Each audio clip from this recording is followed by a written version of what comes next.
A jar coffin in South Korea contained bronze shoes no one expected to find, and they're rewriting history. In 2008, archaeologists excavating near Naju in South Korea made an extraordinary discovery. Deep underground lay a ceramic jar coffin, a massive earthenware vessel shaped like a burial chamber. Inside this jar, preserved for over 1,500 years, were bronze shoes. This wasn't random. Jar coffins were a distinctive burial practice in 5th century Korea, combining practical function with deep spiritual meaning. The ceramic vessel protected the body while serving as a gateway between the living world and the afterlife. That these bronze shoes were placed inside reveals something crucial. The person buried here held significant status, and their journey to the next world required precious metal protection. What makes these bronze shoes remarkable isn't just their existence, it's how they were made. The craftsmanship is extraordinary. Archaeologists examining the Naju shoes discovered they were cast using a lost wax technique, a method so precise it requires intimate knowledge of bronze behavior at extreme temperatures. Every detail was intentional: the curved sole, the reinforced heel, the decorative patterns etched into the surface. This wasn't crude metalwork. This was mastery. During the 5th century, the Baekje Kingdom, one of Korea's 3 kingdoms, was competing for dominance against Goguryeo and Silla. What the bronze shoes prove is that Baekje wasn't just a political power, it was a technological one.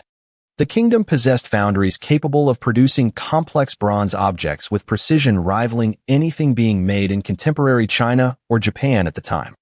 The metallurgical knowledge required to create these shoes suggests a sophisticated understanding of alloy composition, casting molds, and finishing techniques.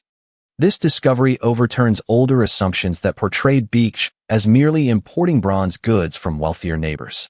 Instead, these shoes demonstrate that Baekje artisans were innovators in their own right, developing techniques that allowed them to compete in an increasingly complex East Asian trade network.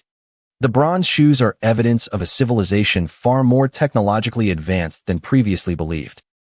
Here's what makes these bronze shoes truly exceptional: they were never meant to touch ground. Archaeological analysis reveals no wear marks, no scuffs, no evidence of actual use. Instead, they're pristine, almost ceremonial. This tells us something profound about Baekje's understanding of death itself. In 5th century Baekje society, the afterlife wasn't imagined as a passive void.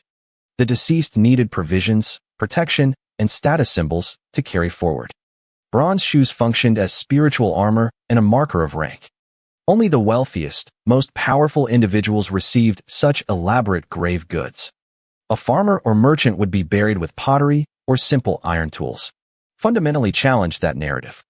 The level of precision, the decorative patterns, and the specialized casting required to create hollow bronze footwear suggest that Baekje metalworkers weren't just imitating foreign methods. They were innovating.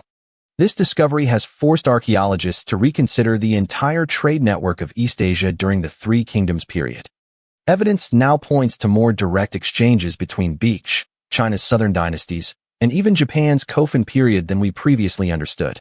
The bronze shoes themselves show stylistic elements that don't cleanly fit Chinese or Japanese traditions. They're distinctly Baekje. This means the kingdom wasn't passively receiving technology from neighbors. It was actively developing its own metallurgical identity while maintaining sophisticated trade relationships. What looked like a simple burial object has become a key piece of evidence that Baekje was far more technologically advanced and culturally independent than the history books had given it credit for. These bronze shoes are far more than artifacts. They're a window into a world we thought we understood. The Baekje Kingdom left behind few written records, but graves don't lie. What survives in the earth often tells us more than what survives in history books. This single jar coffin in Naju revealed the sophistication, beliefs, and connections of an entire civilization. And somewhere, other graves are waiting to share their secrets.